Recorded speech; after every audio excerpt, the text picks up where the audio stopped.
Bueno, buenas tardes. Desde CAMIP les damos la bienvenida a este 14º Congreso Político Educativo titulado ESI, Géneros, Diversidades y Derechos. Nos alegra saber que cuando realizamos la inscripción, más de 500 docentes se anotaron en este congreso, docentes de diferentes niveles y modalidades de escuelas públicas de la ciudad de Buenos Aires.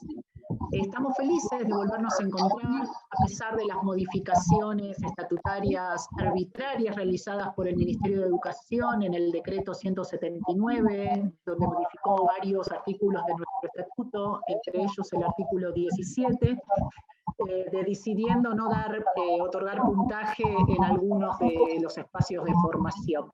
Al contrario del Ministerio, nosotros creemos en la importancia de generar más espacios de capacitación genuinos y diversos en los que podamos encontrarnos, debatir y construir colectivamente. La tarea docente sabemos que es compleja y por lo tanto requiere de aperturas de espacios que nos permitan pensar y compartir las situaciones inciertas, singulares de nuestra propia práctica. Por esta razón, en tiempos donde muchas cuestiones a veces se resuelven con prohibiciones o imposiciones, por ejemplo, cuando queremos debatir sobre el lenguaje inclusivo al interior de las escuelas, a nosotros y a nosotras nos enorgullece abrir este debate contando con una referente indiscutible en materia de género, sexualidades y derechos.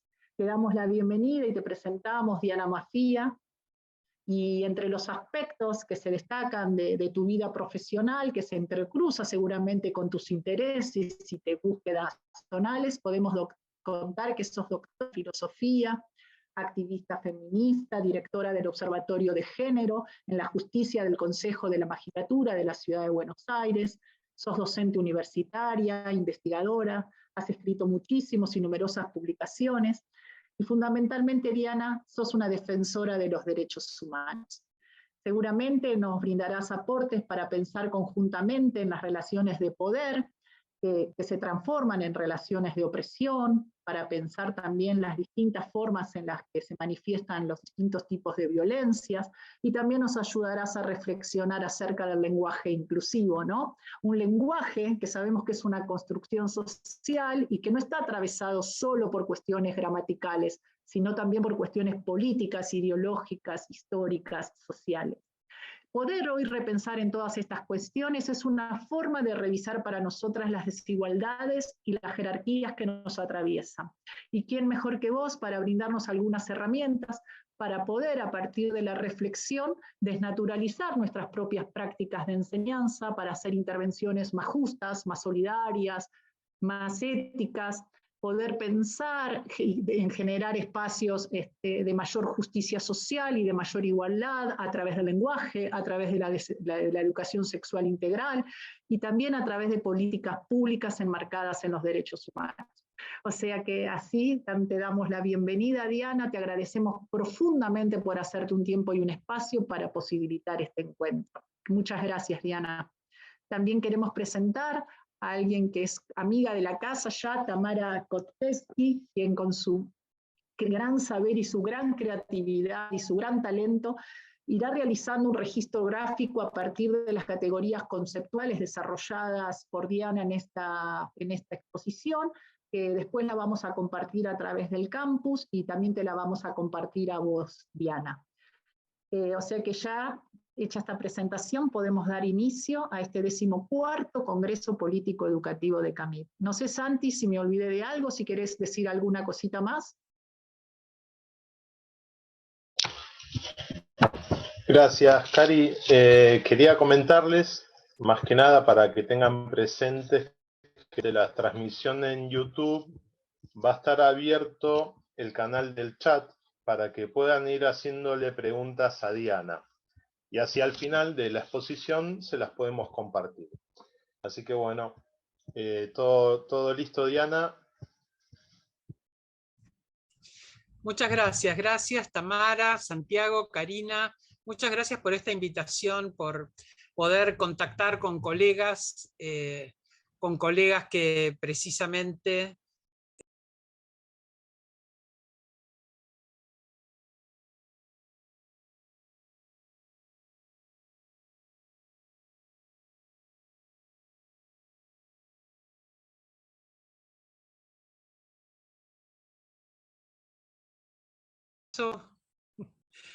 No sé qué pasó, desapareció el Zoom. ¿Estamos bien? ¿Estamos conectados? Sí, ahí estamos conectados. Sí, perfecto. Ahora sí. Perdón por el uso de la E. No debería estar haciendo esto ante este auditorio docente, pero tenemos que hablar del lenguaje. Vamos a tener que hablar del lenguaje porque en parte tiene que ver con mi trabajo, por supuesto, porque he trabajado sobre temas de lenguaje inclusivo mucho tiempo, sobre temas de estereotipos vinculados con lenguaje inclusivo, estereotipos binarios vinculados con lenguaje inclusivo, porque el feminismo viene trabajando la cuestión de inclusividad del lenguaje hace ya más de 50 años. En la década del 70 comenzó a preocupar al feminismo el hecho de que las mujeres nunca sabemos si estamos incluidas o no en el lenguaje, que la manera de saberlo es pragmática, no es gramatical. Por eso reducir el lenguaje a una cuestión gramatical es errado, porque el lenguaje, cuando se usa en un universal masculino, que es lo que estamos discutiendo si el todos nos ubica a todas las personas dentro de la universalidad del lenguaje. Si el hombre se refiere al género humano y nos ubica a todas las personas humanas en la universalidad del lenguaje. Eso estamos discutiendo como reglas. Estamos discutiendo lo que la Real Academia Española señala en su gramática como género marcado y género no marcado. Es decir, ¿qué es lo que se da por sentado? Se da por sentado el masculino. Y el femenino es una derivación a partir del masculino, es un género marcado. Entonces digo hombre, pero si tengo que hacer un plural, hombres, ese plural hombres, ¿incluye o no incluye a las mujeres? Si va a incluir a las mujeres, debo enunciarlas explícitamente, porque ¿qué es lo que ocurre? Cualquiera de las personas acá presentes que tenga educación inicial sabe que muchas veces cuando dicen chicos salgan al recreo y las chicas se quedan, le tienen que decir chicas, dije chicos salgan al recreo, ustedes también salgan. A ver, los chicos se ponen de este lado y van todos de ese lado, dije los chicos, no las chicas. Entonces las nenas, dice, cuando dice chicos, estoy incluida, entonces tengo que ir, pero ahora dijo chicos y me dijo, ¿cómo? Si dije chicos, estás excluida, no tengo que ir. ¿Cuándo sí y cuándo no? No es la palabra chicos la que me dice cuándo sí y cuándo no. Es la maestra dando indicaciones, es la circunstancia, y esto es muy importante, la circunstancia en la que soy convocada a incluirme en ese plural. Estoy hablando de las niñas y cómo aprenden su propia inclusión en el lenguaje. Aprenden a incluirse en el lenguaje si la frase está destinada, y están aprendiendo si está destinada a las mujeres o no.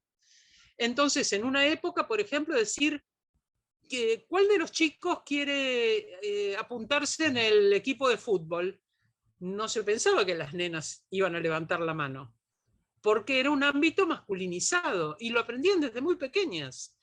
Uno de los cambios interesantes es que la sociedad está cambiando, y cuando una maestra, un maestro, una maestre pregunte ¿quién se quiere anotar en el equipo de fútbol? Muchas manos se van a levantar y no va a ser una distinción de género entre lo masculino y lo femenino. El aprendizaje es un aprendizaje pragmático y a veces nos equivocamos. Nos equivocamos porque el lenguaje no nos dice si ese universal nos incluye o no. Y no solo no lo dice, sino que oculta la discriminación que se hace de las mujeres en ese lenguaje. Por ejemplo, hemos tenido en el año 1916 una ley del voto a la que se llamó voto universal y obligatorio. ¿Era universal? Solo votaban los varones. Las mujeres tuvimos que esperar hasta 1947 para votar. Sin embargo, se llamaba universal.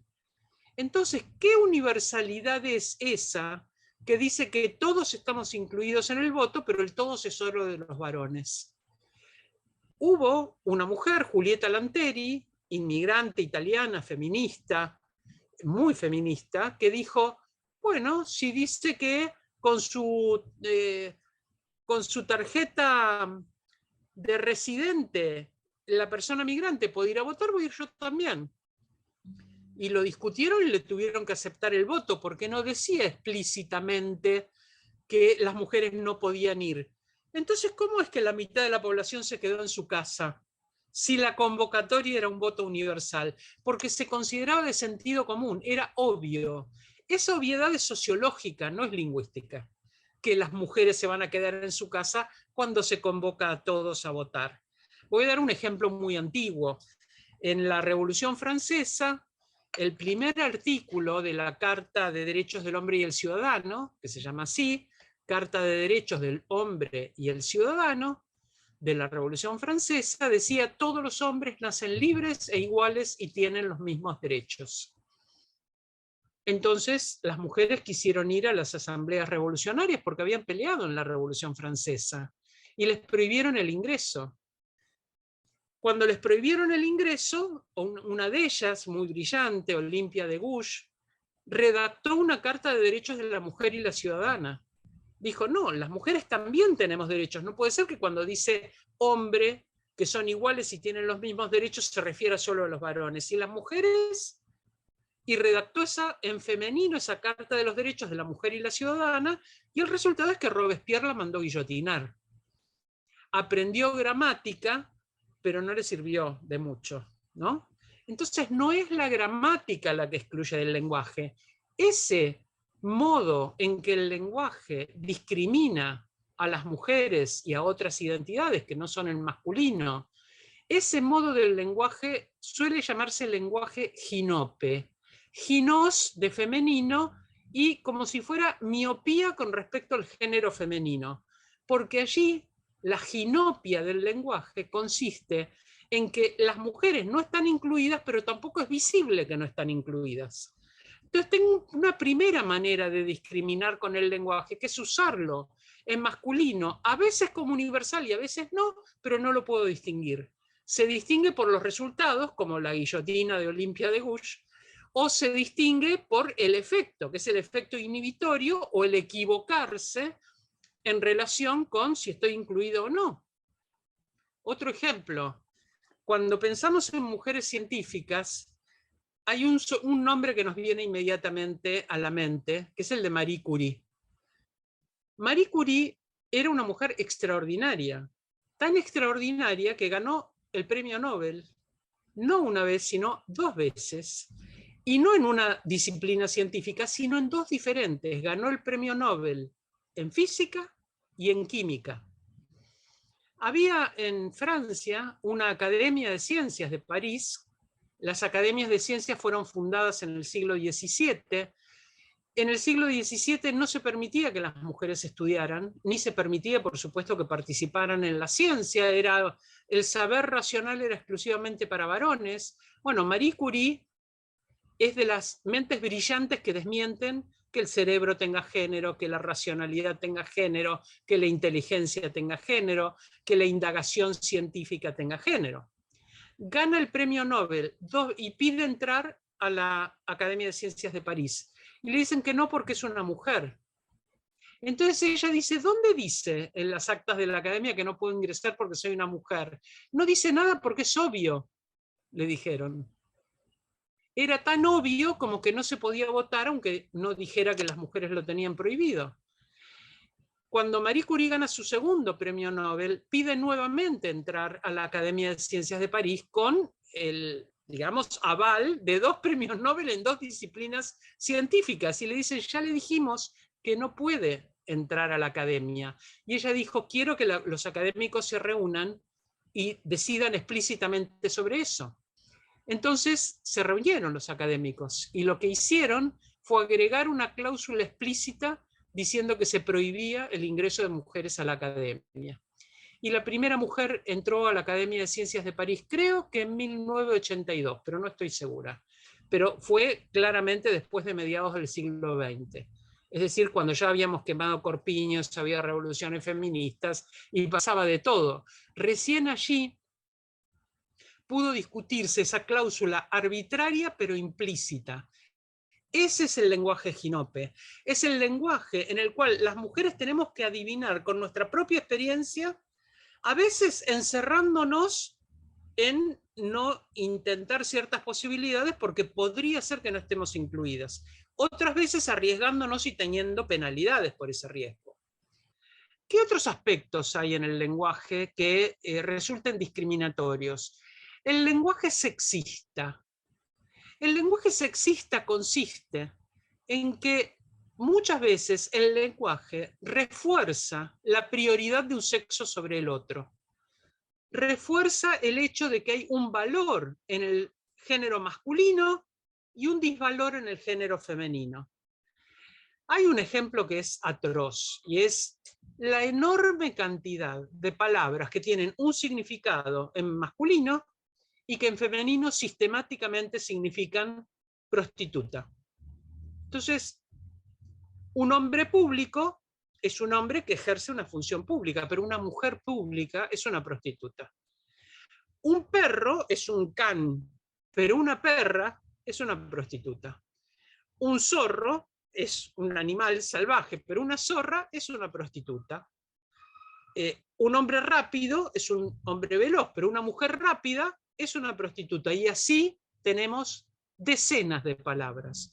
Es decir, que el lenguaje sexista lo que hace es modificar significados cuando se aplica en masculino y en femenino. Y en masculino tienen un valor y en femenino un disvalor. Hay muchos ejemplos de lenguaje sexista. Otro problema es el lenguaje androcéntrico. Androcéntrico viene de andros. Andros era el nombre que le daban en Grecia a los ciudadanos, que eran todos varones, pero además de ser varones, eran adultos, eran ricos, eran varones blancos, no eran esclavos, no eran niños, no eran mujeres, tenían capacidad de ocio.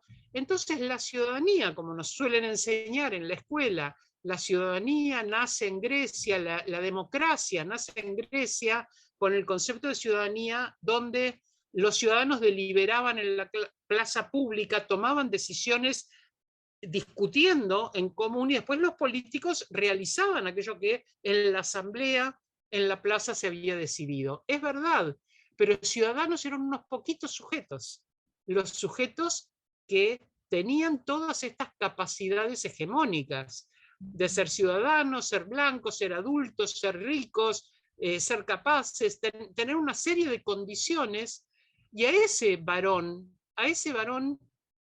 privilegiado, a ese varón con todas las formas de poder, poder de sexo, de raza, de edad, de capacidad, todas esas formas de clase, todas esas formas de poder, a ese ciudadano se lo llamaba andros. Entonces, el androcentrismo consiste en que cuando se crea el Estado moderno, los que finalmente, después de la Revolución Francesa, van a poder acordar el contrato social, realizar un reconocimiento del otro sujeto como un sujeto con derechos para que el otro me reconozca con derechos, resulta también ser un sujeto androcéntrico. Las mujeres no podían, porque no eran supuestamente racionales, ser ciudadanas.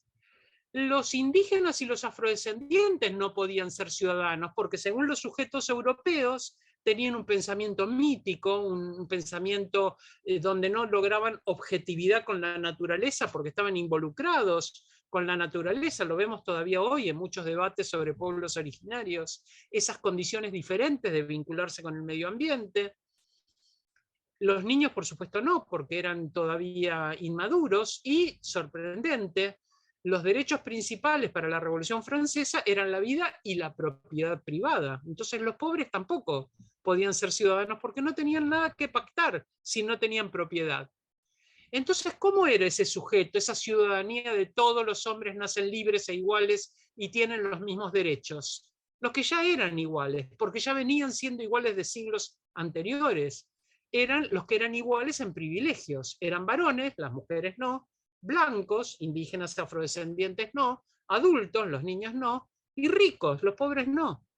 Entonces, el lenguaje androcéntrico es el lenguaje que marca el valor de ese sujeto privilegiado por sobre otros sujetos que resultan denigrados.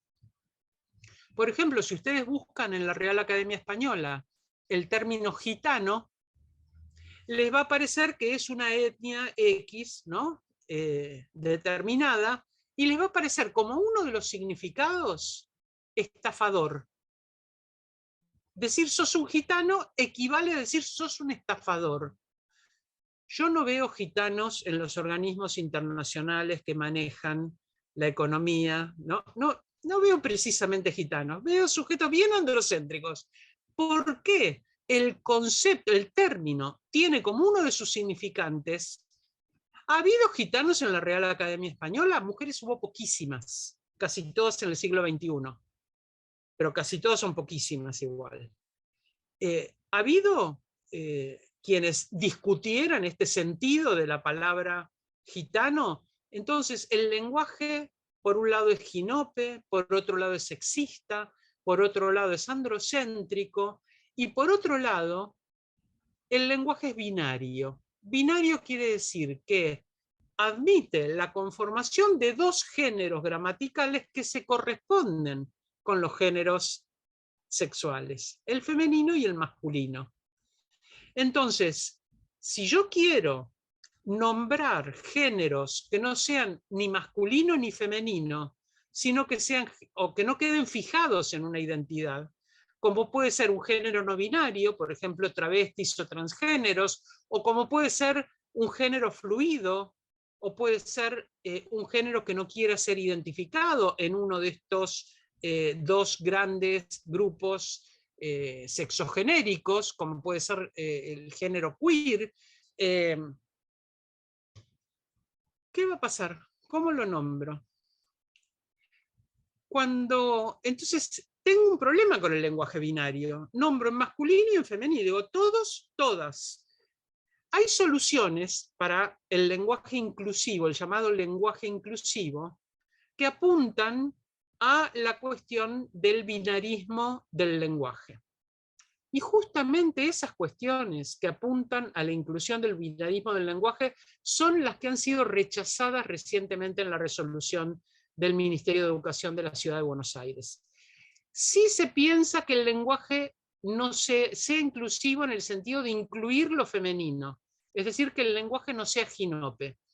Tengo muchas maneras de atender a la cuestión de que las mujeres estemos explícitamente incluidas en el lenguaje. Hay muchos recursos.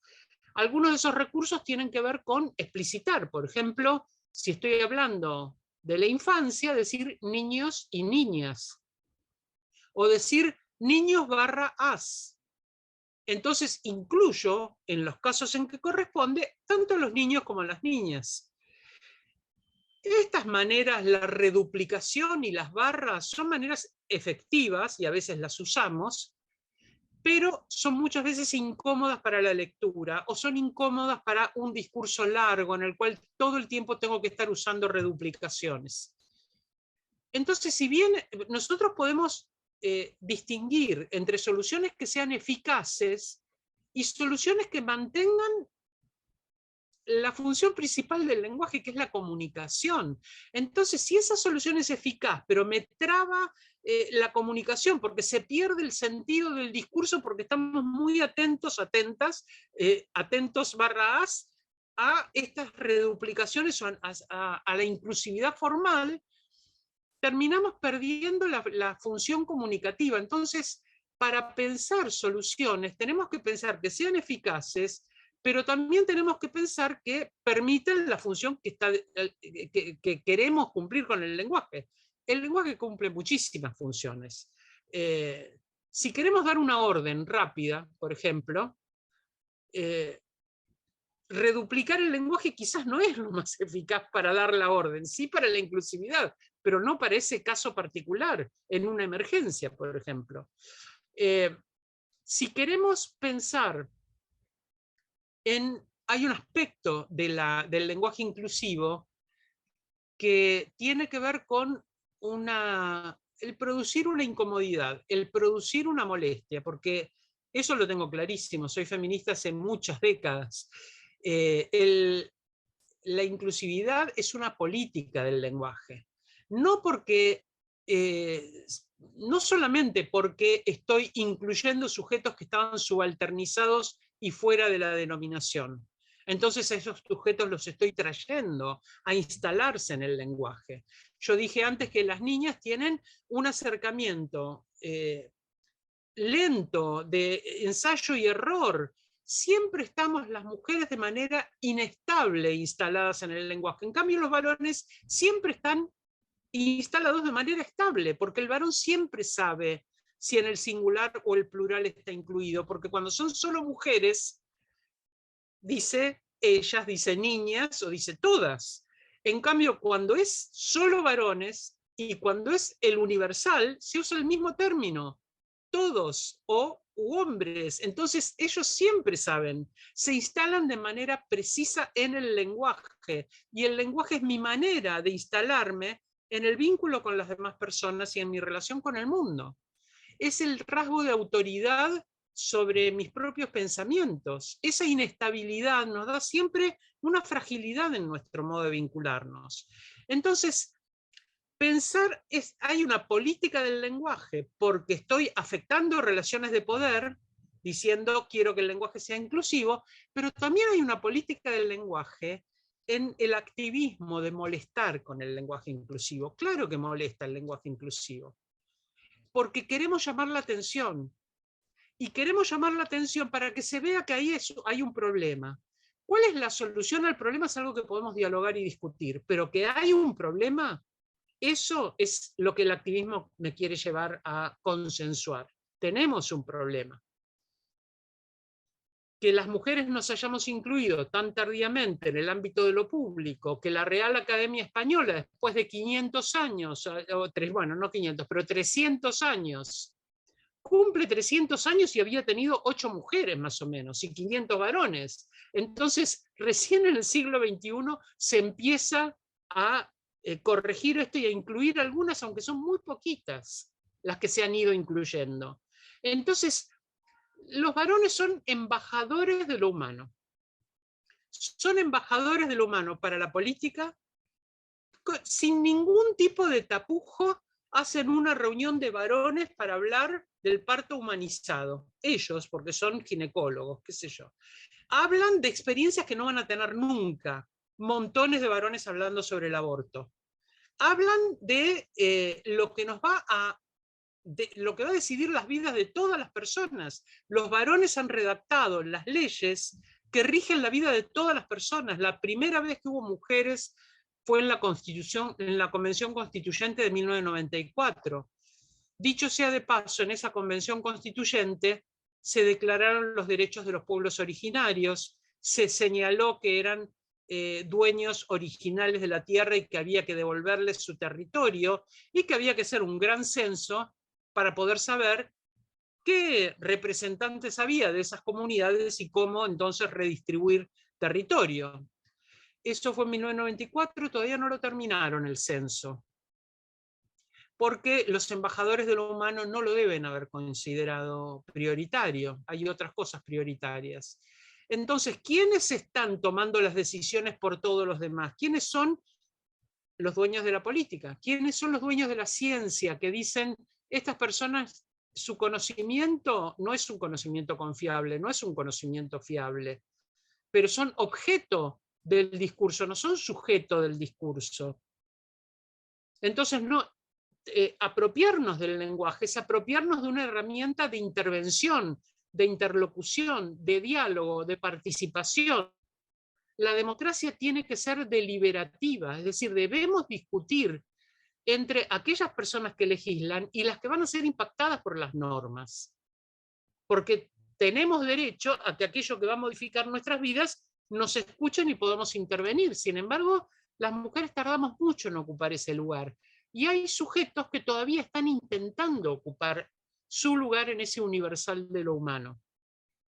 Los niños y las niñas no son suficientemente escuchados, o escuchadas, o escuchades, en aquellas cosas que los van a afectar. Entonces, poder dar lo que llamamos en la epistemología feminista autoridad epistémica, es decir, la convicción de que mi manera de ver el mundo es legítima y que tengo derecho a intervenir y a discutir si excluyen mi manera de ver el mundo. Tengo derecho a manifestarla y a ser escuchada en esa manera de ver el mundo. Todavía la autoridad epistémica es difícil de construir porque se construye legitimando los puntos de vista, y esa autoridad no es solamente algo que es algo que por supuesto modifica las relaciones de poder, pero que tiene que estar acompañado por un reconocimiento por parte de quienes construimos saberes. Entonces, ¿qué pasa en un aula acerca de la autoridad de las voces que van a intervenir como reacciones, por ejemplo, en el uso del lenguaje inclusivo o en cualquier otro tema?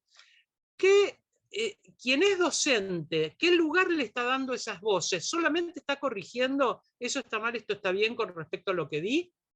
¿O está permitiendo que haya un diálogo en el cual se fortalezcan esos puntos de vista, en el cual se construya autoridad epistémica?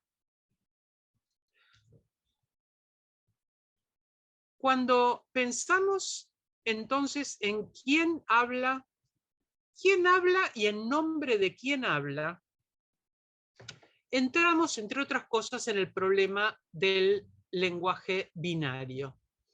Porque yo dije, bueno, las mujeres establecimos algunas reformulaciones que pueden ser útiles para lo femenino y lo masculino. Luego ampliamos eso porque el feminismo y los movimientos por la diversidad en nuestro país al menos avanzan de manera conjunta. Hay países donde hay más conflictos, el nuestro es un país donde nos hemos apoyado mutuamente, ¿no? Pensar el lenguaje de manera tal que sea inclusivo también para otras identidades. Y allí es más complicado, tengo que hacer otras cosas. Normalmente lo que se hace es reformular con otras palabras en lugar de designar el género. Por ejemplo, en lugar de decir alumnos y alumnas, digo quienes asisten a la escuela, o digo el alumnado, y entonces no señalo si son varones o mujeres. Y a veces no es relevante tampoco señalar si son varones o mujeres, es simplemente el hábito de hacer un tipo de distinción que resulta sociológicamente útil porque es la distinción que nos lleva a la posibilidad de la reproducción humana. ¿Por qué el sexo está puesto tan en el centro? Porque es lo que permite la reproducción humana, y esa reproducción humana permite la instalación de distintos roles dentro de la cultura o dentro de la sociedad. ¿Cómo hacer para el reconocimiento de las personas con identidades diversas? Bueno, la ley de identidad de género, que es una ley muy importante, porque es una ley que justamente lo que hace es hacer un giro. Ustedes recordarán a qué se llama giro copernicano. Copérnico discute con Ptolomeo, que Ptolomeo tenía una teoría geocéntrica, es decir, una teoría donde la Tierra estaba en el centro del sistema y todos los planetas, incluyendo el Sol, giraban alrededor. La teoría geocéntrica de Ptolomeo contaba con el beneplácito de la Iglesia, porque la Iglesia, basada en los textos bíblicos, sostenía que la Tierra era una creación divina, que el hombre era el rey de la creación, es decir, la creación tenía muchos aspectos de la naturaleza, pero el rey de la creación era el hombre, la mujer era un derivado del hombre, sale de la costilla del hombre, el hombre es el rey de la creación, y por supuesto, la instalación de la Iglesia Católica, el papado, digamos, el Papa como lugarteniente de Dios sobre la tierra, como se definía en el periodo medieval. Bueno, el representante de Dios sobre la tierra era el Papa, era el que tenía la máxima autoridad, estaba sentado entre los reyes de la creación, era el representante de Dios en el reino de la creación, que era un lugar absolutamente de privilegio. Viene Copérnico y dice, no, en realidad la Tierra gira alrededor del Sol, el sistema no es geocéntrico, es heliocéntrico. Entonces, esa persona investida de ese poder, que estaba en ese lugar del central, ahora está dando vueltas alrededor como una sucursal de barrio, ¿no? Ese descentramiento, ese corrimiento del poder es lo que cuesta cuando hacemos una intervención activa que va a modificar las relaciones de poder. Entonces, el giro copernicano, ¿a qué se llama giro copernicano? A que lo que estaba en el centro va a quedar en los bordes y lo que estaba en el borde va a ponerse en el centro. ¿Cuál es el giro copernicano de la autoridad epistémica en la ley de identidad de género? Miren, en el 2012 sale la ley de identidad de género. Previo al 2012, si una persona no tenía alineado su sexo biológico, su genitalidad sobre todo, con su género y con su orientación sexual y con sus prácticas sexuales, porque son todas estas cosas alineadas, alguien que nace con vagina es una mujer, como es una mujer tiene género femenino, como tiene género femenino va a desear y amar y a tener prácticas a un varón y va a tener prácticas sexuales que conducen a la reproducción con ese varón.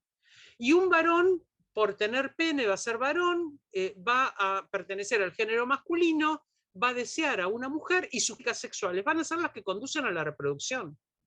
Entonces, prácticas sexuales que no conducen a la reproducción van a ser consideradas anormales. Orientaciones sexuales que no son heterosexuales van a ser consideradas anormales. Y personas que vengan sexuadas de una manera, pero su identidad de género autopercibida sea de otra, van a ser consideradas anormales. Lo que esa persona testimonia sobre su identidad no va a ser tomado en cuenta. ¿Cómo accedía una persona a un cambio de género previo a la ley de identidad de género, que, insisto, tiene apenas 10 años? Tenía que primero conseguir una evaluación psicológica o psiquiátrica que dijera que sufría una patología que consiste en la disforia de género. Disforia es lo contrario de euforia. La euforia es algo que me da mucha alegría, la disforia es algo que me da mucha pesadumbre, me hace sufrir. ¿Por qué sufría? Y estaba considerado como una patología específica, un desorden de la identidad de género. Ese desorden consistía en que tengo una corporalidad que me indica que tengo que tener un género y mi subjetividad es otra, y sufro mucho, como si muchas veces se toma expresiones como decir, tengo el cuerpo equivocado. Nadie tiene el cuerpo equivocado. Tiene el cuerpo que tiene y la subjetividad de género que tiene, y sus sentimientos y sus emociones que tiene. ¿Equivocado con respecto a qué? ¿A qué norma? ¿A qué verdad? O pensar que esa patología era una patología psicológica. Entonces se le hacía una evaluación. Sufre de disforia de género. Solo con esa patologización de la propia identidad, la persona podía ir a pedirle a un juez o jueza, ir a la justicia, a pedir un cambio de identidad de género. Llega a la justicia y la justicia lee que esta persona sufre mucho porque lo dice un psiquiatra, no porque lo dice la persona. La voz de la persona no pesa nada. El psiquiatra habilita, o la psiquiatra habilita el ingreso a la justicia. El juez o la jueza pone 2 peritos. Así hasta el 2012, 2 peritos, un médico y un psiquiatra, que van a evaluar su físico, su cuerpo físico y su psiquis. Bien cartesiano, separado, ¿no? La mente del cuerpo. No es una unidad en la cual con esta corporalidad tengo una percepción de género y me manifiesto con esta corporalidad y con esta percepción de género, y tengo derecho a vestirme y a conducirme de la manera en que sienta que me expreso, y tengo derecho a enamorarme y a desear y a tener prácticas sexuales de la índole que fuere, que me inspire esa relación, siempre y cuando no dañe a nadie, ni obliga a nadie. Sin embargo, el médico y el psiquiatra debían decir si la persona tenía o no el género que decía tener.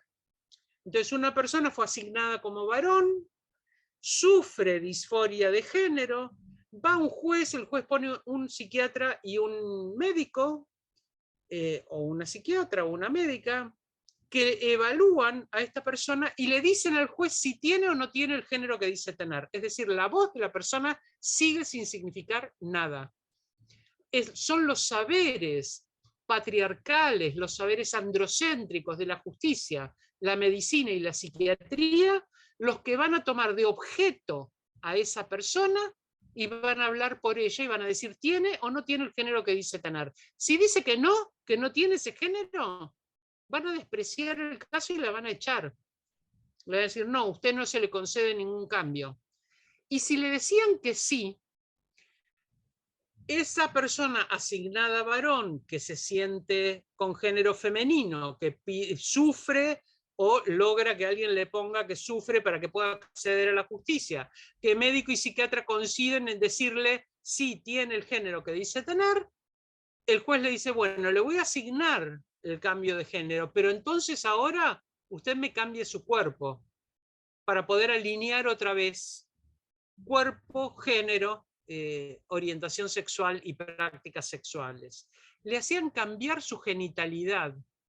Tuviera o no la voluntad de hacerlo, porque no se admitía un género femenino en un cuerpo sin vagina o un género masculino en un cuerpo sin pene. Es decir, que el precio lo pagaba su cuerpo, el precio del reconocimiento de la identidad de género, sin que nunca pudiera ser escuchada en su propia realidad. ¿Qué género quería tener? ¿Qué deseo tiene? ¿Qué corporalidad expresa el género que tiene? La ley de identidad de género marca que la única autoridad sobre el género es la propia persona. Cuando lo define dice, el género es el género autopercibido. No hay peritos.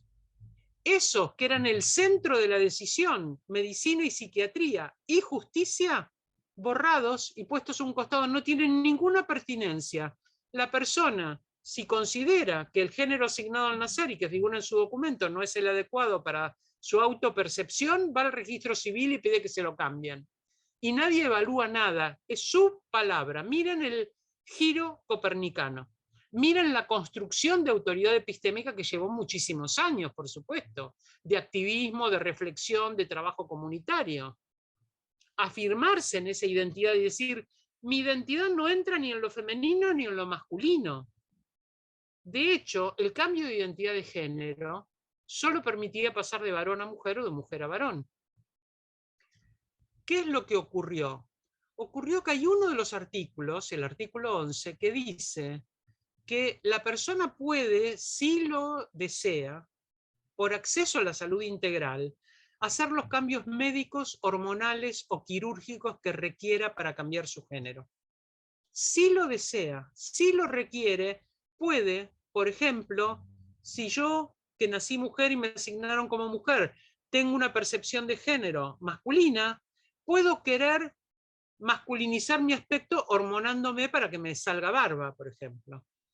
O si soy alguien asignado como varón que quiere feminizar su aspecto, puedo hormonarme o puedo hacerme implantes mamarios, puedo o no cambiar mis genitales, eso muy pocas personas lo hacen.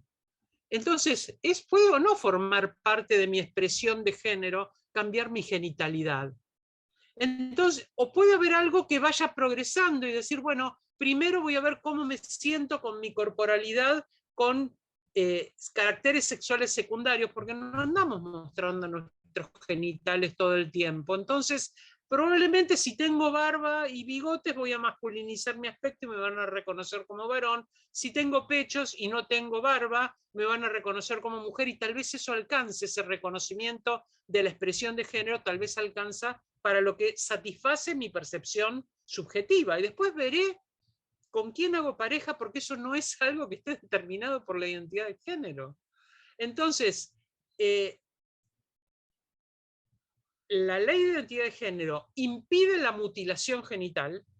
No hay ninguna regla que diga que tengo que adecuar, encolumnar otra vez cuerpo, género, deseo y prácticas sexuales.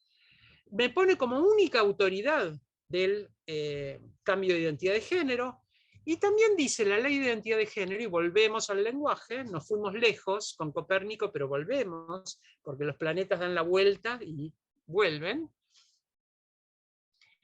El artículo 15 de la ley señala la importancia del trato digno. ¿Y a qué se refiere con trato digno? Que la persona debe ser nombrada con su nombre de identidad.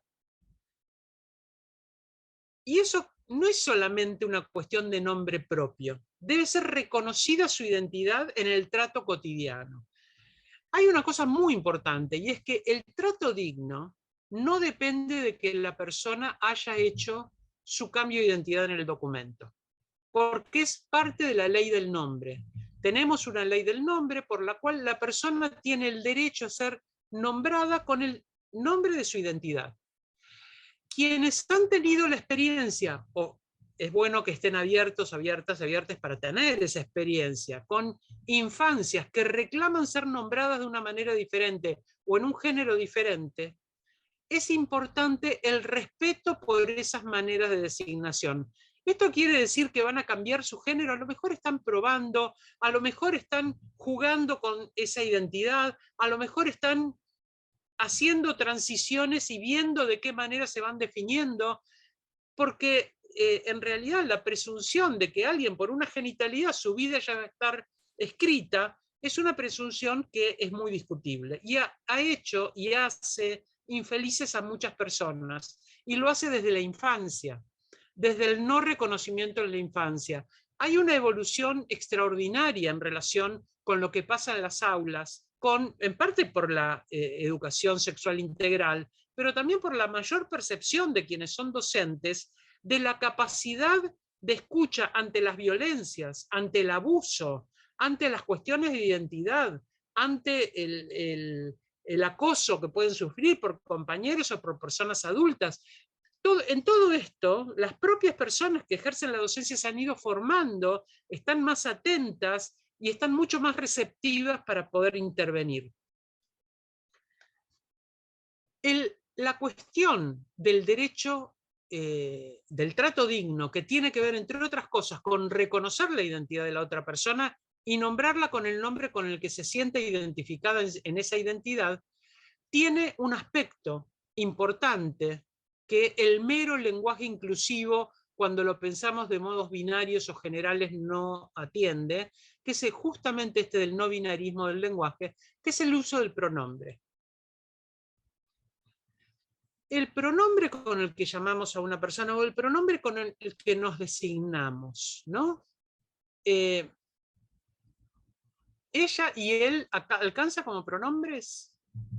Veamos que la ley de identidad de género, como dijimos, permitía pasar de varón a mujer o de mujer a varón. Luego, hace apenas un año, se agregó a la posibilidad de inscripción en el registro civil, en el documento de identidad, de una tercera denominación no binaria, un género no binario, la X. ¿Cómo se lee esa X? ¿Por qué se usó esa X? Fue algo interesante. Yo me quedo fascinada con esto que está haciendo Tamara, que me parece extraordinario. Gracias, Tamara, por ese talento maravilloso. ¿Qué pasó con esta cuestión de la X? Cuando el presidente presentó su decreto, incluyendo entonces la posibilidad de una inscripción no binaria en el documento, es una cosa impactante. Pocos países en el mundo tienen posibilidades de inscripciones no binarias. Ojo, que antes del decreto ya había habido, por ejemplo, la Corte Suprema de la provincia de Mendoza ya había dado la posibilidad de denominaciones e inscripciones no binarias en sujetos que no entraban en la categoría de varón o de mujer. Había habido algunos fallos en la justicia parciales, particulares, reconociendo identidades no binarias. Pero un decreto que diga el documento de identidad puede decir que alguien se inscribe no ni como varón ni como mujer, sino como un género no binario. La X de hecho, es una de las letras que se habían usado para señalar algo no binario en el lenguaje. En lugar de todos o todas, una X en lugar de la A o la O. ¿Cuál era el problema con la X? Una de las maneras no binarias de designarse. El problema con la X es que no se puede leer cuando queremos enunciarla. El problema de la X es que hay otros aspectos del lenguaje inclusivo que tienen que ver con las discapacidades, con una persona sorda, con una persona ciega, y esta inclusividad en el lenguaje de personas que tienen alguna discapacidad, por ejemplo, transformar algo escrito en algo audible para una persona ciega, cosa que puedo hacer con un programa de computadora, si esa letra es una X, no la puede nombrar. Entonces, podemos fracasar al intentar una inclusividad, fracasar con otra. Y esto lo han negociado los propios movimientos de la diversidad con otros movimientos de inclusividad social. Ahora, la X tampoco enuncia una identidad en particular. Lo que les iba a contar es que cuando el presidente hace la presentación de este decreto de identidad no binaria, como se hizo en su momento la presidenta con la ley de identidad de género, que le daba el documento a una persona que acababa de hacer su cambio de identidad, acá el presidente le da a un chique su documento no binario, y él recibe el documento, se abre la camisa y tenía una remera abajo que decía no somos una X. Es decir, hay modos de la inclusividad en el lenguaje que podemos pensar que son virtuosos, pero que no satisfacen a las propias personas que queremos incluir. Por ejemplo, cuando se hizo el debate sobre la ley de identidad de género, parte de ese debate era ¿por qué se habla todo el tiempo de mujeres en relación con el derecho al aborto? Bien que las mujeres veníamos todo el siglo XX, ¿no? Remándola con el derecho al aborto, pero ¿por qué se habla solamente de mujeres si hay otras identidades, por ejemplo, un varón trans, una persona no binaria, que podrían, que no son entonces ni femeninas ni masculinas, que podrían tener capacidad de gestar y por lo tanto podrían requerir un aborto? Entonces, la solución fue hablar de persona gestante. Ahora, persona gestante enojó a las mujeres, que son la enorme mayoría de quienes van a verse confrontadas con la posibilidad de tener que tomar una decisión en relación con un aborto, y quienes venían luchando largamente por este tema, y también enojó a los varones trans, que dijeron, no nos están nombrando, no soy una persona gestante, soy un varón trans. Entonces, ¿estamos satisfaciendo con esos términos paraguas la inclusividad que queremos lograr? Recuerdo una militante travesti, Marlene Guayar, que ha escrito cosas maravillosas, realmente recomiendo leerla. Marlene Guayar la denominan como persona trans. Entonces ella dice, yo no soy trans, soy travesti, no me traten como una legumbre, como si fuera un poroto transgénico, no me traten como una legumbre. Bueno, ¿estamos respetando la identidad cuando tomamos estas decisiones de clasificación? ¿En nombre de qué tomamos estas decisiones? Para simplificar, ¿qué? Yo tengo una convicción, y es que por más letras que agreguemos a la sigla, acabamos de tener el encuentro de mujeres lesbianas, travestis, trans, bisexuales, no binarias, queer, etc. Por más letras que le agreguemos a una sigla, nunca vamos a agotar las posibles identidades, porque cada una de estas identidades, y este es el factor problemático, tiene una normativa. ¿Qué se nos exige para ser mujer? Para denominarnos mujer. ¿Qué se nos exige para denominarnos varón? Pero también, ¿qué se nos exige para denominarnos travestis? También hay normas para ser travesti, aunque parece algo que desafía y rompe todas las normas, no rompe todas las normas. Recuerdo haber estado como jurado en una elección de la reina del orgullo travesti. Me había llevado Loana Berkins, mi gran maestra en términos de travestismo. Tengo grandes maestres en todos estos temas, ¿no? Quienes me han enseñado la situación de varones trans, como Blas Radi, quien me ha enseñado la situación de mujeres travestis, como Loana Berkins, Marlene Guayar, Florencia Guimaraes, quienes me han enseñado la situación intersex, como Mauro Cabral, de personas intersexuales. Bueno, aprendo de las personas, por supuesto, que saben. Entonces, me invitan Loana Berkins a ser jurado de la reina del orgullo travesti. Y sale como reina una adolescente, y las demás concursantes se enojan muchísimo y dicen que no es una verdadera travesti. A mí me deslumbró la idea de una identidad que desafía la norma y que le dicen a alguien, vos no te atenés a la verdad de esta identidad. Y pregunté qué condiciones tenía que cumplir una verdadera travesti. Y me dijeron que tenía que tener lolas, tenía que tener implantes mamarios. Entonces yo dije, sin implantes mamarios no se acepta que alguien sea travesti, no. Y ella no tiene. Dicho sea de paso, para muchas travestis, prostituirse es una manera de acceder a la condición de ponerse los implantes mamarios que feminicen su aspecto. Es un círculo vicioso, ¿no?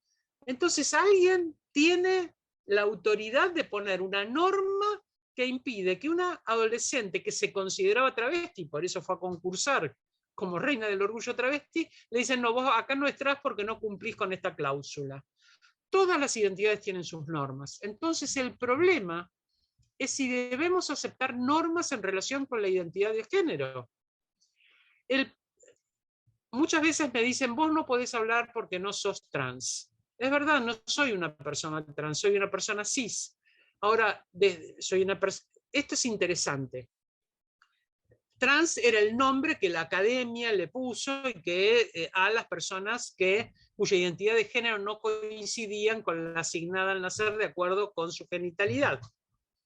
Ahora, las personas trans se reunieron y dijeron, ¿por qué nosotros somos las personas trans? ¿Por qué somos objeto de una clasificación y no somos sujeto de la palabra que nos permita clasificar?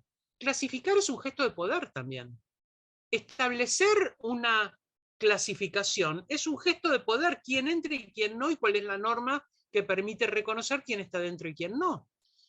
Entonces dijeron, nosotras también, las personas trans, nosotras también vamos a generar una categoría para estar en igualdad de condiciones. No que hay algo que no se nombra porque está en los términos de la norma dominante y que se nombra lo que está fuera de la norma dominante como anormal, patológico, peligroso, lo que fuere. Las personas trans, justamente transgénero, es fuera de la norma de género. Entonces las vamos a llamar cisgénero, que el prefijo latino quiere decir dentro de.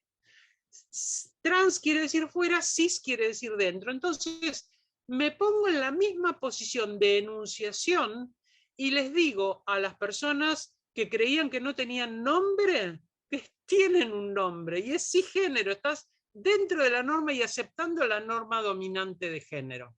Entonces, en mi caso particular soy una persona cisgénero porque acepto la identidad de género que me fue asignada al nacer, de acuerdo con mi genitalidad, me siento bien con esa identidad. ¿Puedo hablar de las personas trans?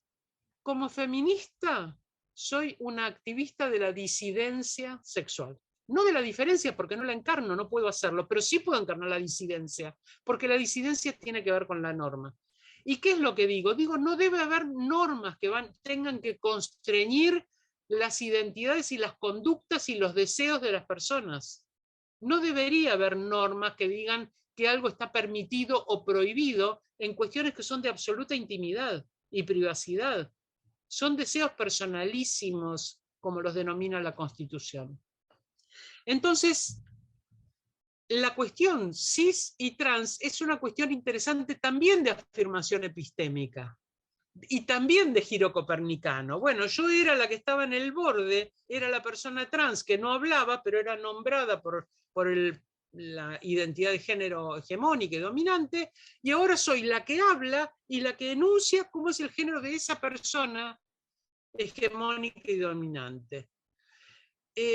No nos gusta estar en posiciones de hegemonía. Cuando somos personas progresistas, en mi caso como feminista, decirme que estoy en una posición de hegemonía, una posición de privilegio, me cuesta aceptarlo. Y sin embargo lo tengo que aceptar. Dialogando con mujeres afrodescendientes o indígenas, veo que mi condición de mujer blanca es un privilegio, y un privilegio en el que no tengo ningún mérito. Nací con este color de piel. Si hubiera nacido con otro, tendría problemas que no tengo porque soy blanca.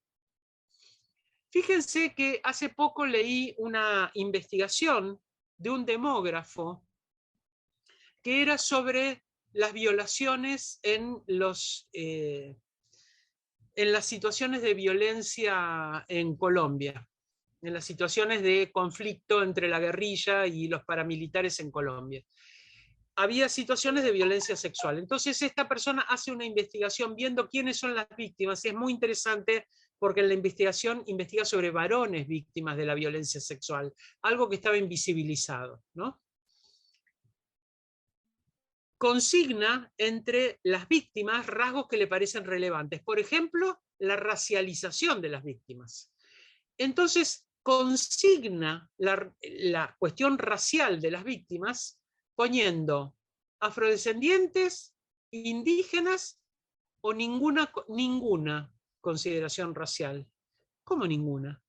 Ser blanco es una condición racial. Que esté en la posición de dominio y de calificación de los otros como diversos, no quiere decir que no tenga una condición racial.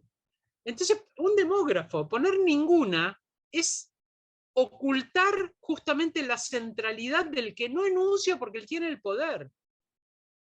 Entonces, es muy importante la cuestión enunciativa en el lenguaje, es muy importante decir qué es lo que está incluido o qué no es lo que está incluido. Hace a la autoridad epistémica y por lo tanto hace a la posibilidad de ser interlocutor o interlocutora o interlocutores en un sistema democrático. Si queremos que la democracia sea una democracia participativa y deliberativa, todas las personas podemos tener esa oportunidad en el uso de la palabra. Voy a mencionar algo más vinculado con la inclusividad, que tiene que ver con las otras lenguas que habitan nuestro suelo. Los pueblos originarios están en este momento luchando y reclamando derechos. ¿En qué lengua tienen que reclamar los derechos? No en su propia lengua. Tienen que traducir su derecho de su lengua madre, de su lengua comunitaria, a la lengua de quien ha redactado el derecho, que no incluye a sujetos de los pueblos originarios. Quienes redactaron el derecho tenían centralidad en el poder, eran personas que hablaban español, son personas que hablan español. Nos encontramos muchas veces con que en el aprendizaje de ciertas habilidades, por ejemplo la tecnología, hay cosas cuya denominación se pone en inglés. ¿Por qué se pone en inglés? Como si ese fuera el nombre de la tecnología avanzada. Y en la vida cotidiana, las cosas de menor importancia las hablamos en español, pero cuando queremos ir a alta tecnología, ahí tenemos que nombrarlas en inglés. Esa lengua, una lengua de poder, es la lengua que domina la tecnología, y no es inocente que usemos esa lengua para apropiarnos de saberes. Quiero entonces, para ir cerrando, pensar que el lenguaje tiene muchos aspectos de poder. Hablé de la cuestión de la ginopia del lenguaje, es decir, esa universalización androcéntrica del lenguaje, esa universalización que no solo excluye, sino que no muestra que excluye, con lo cual ni siquiera reclamamos. La cuestión del sexismo en el lenguaje, el hecho de que el lenguaje se expresa en masculino, a veces en universal y a veces en particular, pero el masculino es el dominante, es el género no marcado, y eso hace que muchas veces las mujeres no sepamos si estamos incluidas o no. La cuestión del androcentrismo, los sentidos a veces despectivos en relación con otras identidades y la inclusión de valores de identidades que no son la identidad hegemónica, la identidad de varón blanco, adulto, propietario, capaz, que se corresponde con el varón europeo de la modernidad. Y estas cuestiones vinculadas con el uso no binario del lenguaje que exigen otras soluciones. Es muy difícil hacer un uso no binario del lenguaje usando la A y la O. Por eso aparece la E. Podría ser otra letra. Por eso aparece la arroba, por eso aparece la X. ¿Cómo buscar entonces soluciones a esta cuestión del no binarismo del lenguaje? Sobre todo cuando tengo que autodesignarme o tengo que designar a una persona, reconocerla, no solo con un nombre propio, sino con una identidad de género. Bueno, muchas gracias y espero la participación de quienes se hayan visto estimuladas o estimuladas a hacer alguna pregunta. Acá veo, ¿puedo ir leyendo estas preguntas, Santiago? Me están copiando en el chat algunas preguntas. Pregunta Sabrina. ¿Sabés cómo es la repercusión del lenguaje inclusivo en Latinoamérica? Es un problema, porque como todo debate de poder, genera reacciones. Las reacciones a veces aluden a la autoridad de la Real Academia Española, como por ejemplo el decreto que sacó el Ministerio de Educación, dice que el uso del lenguaje tiene que seguir las reglas de la Real Academia Española. Pero ahí quiero hacer una aclaración. Las academias, tanto las academias latinoamericanas, porque hay academias en otros países de América Latina, como la hay en España, las academias, lo que llaman reglas, son generalizaciones del uso de la lengua, no son prescripciones. Una regla puede ser descriptiva, porque me dice, en Argentina esta palabra se usa de este modo, o puede ser prescriptiva, y es, hay que usar las palabras de este modo. Las reglas del lenguaje son generalizaciones de uso, son descriptivas, no son prescriptivas. El lenguaje cambia con el uso que hacemos de él, cambia con el modo en que nos apropiamos, cambia con la generalización. Entonces, la repercusión del lenguaje inclusivo a veces se ha ido vinculando a un mundo de valores en el cual se incluye el feminismo, la educación sexual integral, el derecho al aborto, los derechos humanos, el lenguaje inclusivo, todo en un combo que hace que muchas personas muy conservadoras sientan amenazante el lenguaje inclusivo, como si fuera parte de una ideologización que va a conducir a desarmar, a desarticular la sociedad tal como las conocemos, los modos de convivencia tal como los conocemos. También hay una cuestión generacional, y es que a las personas más jóvenes les resulta más sencillo apropiarse de cambios que a las personas que hemos estado instaladas en el lenguaje durante décadas.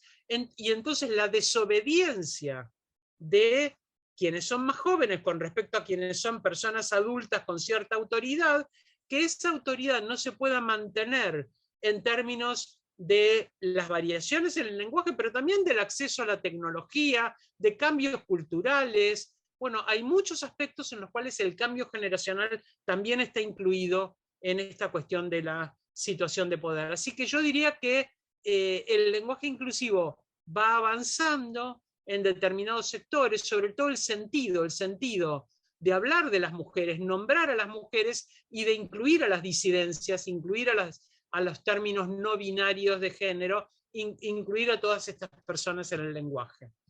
Patricia pregunta, ¿cómo se vincula la violencia simbólica con la construcción de los estereotipos de género? Bueno, la violencia simbólica es uno de los rasgos de violencia que están descritos por la ley de violencia. La ley de violencia contra las mujeres señala como uno de los modos la violencia simbólica. Y esa violencia simbólica se puede expresar en el lenguaje y se puede expresar también en las imágenes. Hay muchos casos de violencia simbólica que se expresan en las imágenes. Otro día podemos hacer un trabajo específicamente sobre violencia simbólica y ver de qué manera estas violencias se expresan. Pero, por ejemplo, una vidriera el día del niño y de la niña, en la cual uno de los lados de la vidriera es rosa y el otro es verde oliva y cosas de guerra, y en el otro son jueguitos de cocina, eso es violencia simbólica. Que me presenten el cuerpo de una mujer para poder vender algo que no tiene que ver con el cuerpo de una mujer, es violencia simbólica. Que presente como una relación de poder a alguien blanco que habla inglés con alguien latino que no habla inglés y le diga, vos para poder ser importante tenés que hablar inglés y este señor te va a enseñar, porque él sabe porque es su lengua madre. Bueno, eso es violencia simbólica. Sí, los estereotipos, por supuesto, participan dentro de la construcción de la violencia simbólica. Cuando pensamos en una política de género, cómo llevar adelante una política de género, pensamos en el impacto diferencial que estas intervenciones tienen sobre varones, mujeres y disidencias sexuales. Pensamos si construimos estereotipos y construimos jerarquías entre los géneros con ciertas medidas. Entonces nos aparecen efectivamente la construcción de estereotipos como una parte de la violencia simbólica. Jimena pregunta qué rol te parece que tienen las masculinidades en la construcción de una sociedad más justa. Tienen muchísima importancia, por supuesto, porque no solo somos las víctimas de violencia las que vamos a construir una solución para la violencia, no solo somos los pobres, las personas pobres, quienes vamos a construir una sociedad igualitaria en términos económicos. En todos los casos, no solo son las personas transgénero las que van a construir una igualdad con las personas cisgénero. Los cambios se tienen que dar en toda la sociedad. Y quiero decir, como algo que nos puede llenar de optimismo, si esto cabe, que los varones pueden ser feministas.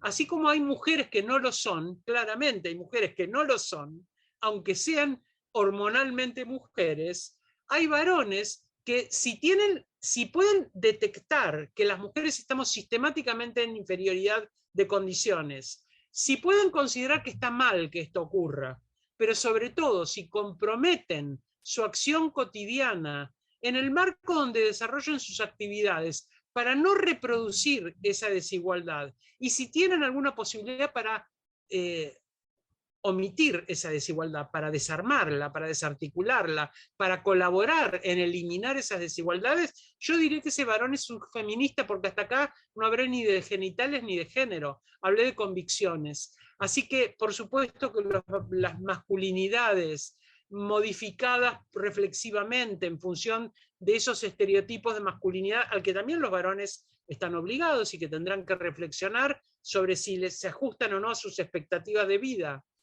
Los varones reflexionando sobre la masculinidad, viendo qué lugares ocupa la violencia en esa construcción de masculinidad hegemónica, colaborando en estar lúcidos, intervenir de manera lúcida cuando hay desigualdades de género, procurando que no se reproduzcan, ni siquiera con su silencio, en el chat de papis cuando pasan porno, ni siquiera con su silencio. Esos varones, por supuesto, pueden modificar completamente las relaciones de la vida social.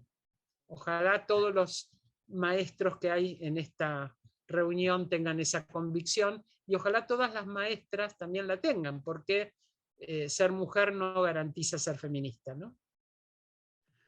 Gracias, Diana.